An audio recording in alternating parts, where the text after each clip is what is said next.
Did we have any interesting comments that we need to talk about?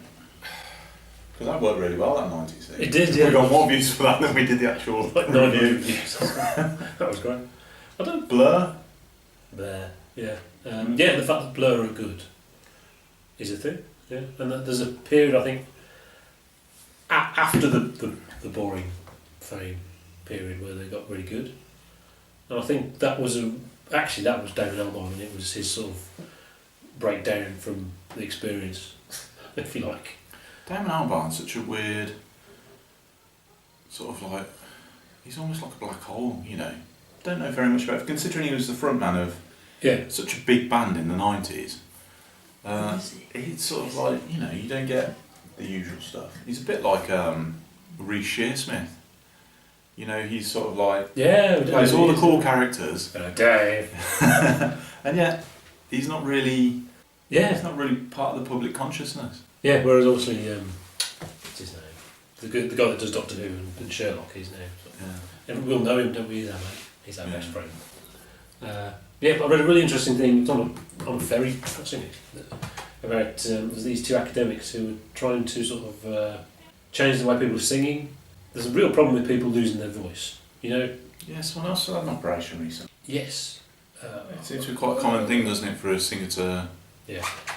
And they were talking a lot about Adele, because Adele sells a lot of records, it's like a big thing, and she had an operation in 2007 or something. But she's just shouting. Of course she needs an operation, she's... you know. So it's a perfect example, isn't it? If that's what we think good singing is Well, you know the people that get through on X Factor and The Voice and stuff like that. They're all these massive voices with falsetto and I mean that's not going on. That's not real though, is it? That's half of them aren't really singing. It's just there's all effects going on. Controversial. Yeah, probably. Yeah. And then they actually treat the ones that don't want to win badly sometimes. So the ones that's supposed to sound bad. Yeah, to justify. You notice the shot goes from the straight in front of them to the whole theatre when you hear it. Because they've actually changed it, etc. Yeah, it's really interesting. Obviously, mostly they were talking about opera singers and about how you've got sort of opera singers in their 70s. They can still do it. Yeah, because they take active care of their voice, don't they? I mean, part of their... But they would have smoked. You know, they would... Surely. Yeah, you would smoke at least 20 a day if you want to go really low. Especially if you want to sing the blues as well. Yeah, but now an opera singer, they're sort of in their 20s and then in their 30s they're sort of... And then eventually they go, they can't sing anymore. And it's they get damage on the vocal cords, like James Blueberry. And what it is, it's this idea of going louder. And the teachers now, they say, right, open your mouth wider. You know, but it doesn't. In the room, that must sound amazing, but on a recording, it doesn't make any difference. Yeah. It doesn't make any sort of point. And I think that's right. If you think about it. There's been a definite shift towards emphasis on concerts and live performance because theoretically that's where the money is. It's all come back.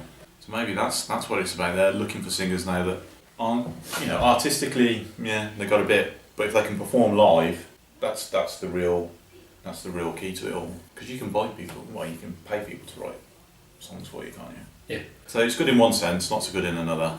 Yeah, but I mean, if you think about it, years ago, you needed a certain. If you're playing a rock band, you needed volume. Singing high was a way of sort of cutting through and being heard. Yeah. But now the microphones are so good, you can just go. I think it's going to sound through the PA, because you've got a PA for a start. So that's really strange. And yet you don't hear about rock singers losing it as much anymore. And I think maybe rock singing technique is much better than it was. I mean, Robert Plant just destroyed his voice really, really early on. It's really strange, the biggest band in the world. But 72 is as far as you should go, really. In 73, sort of, but his voice breaks all the time. After that, it's just crap. Sorry. And obviously Ian Gillan as well. Took a bit longer, but he completely awful what happened to his voice. And he did improve his technique and he sounded good again, but he never didn't sound like he did when he was young, Interesting. Yeah, so I mean, there's another solution to that, which is is make instrumental music.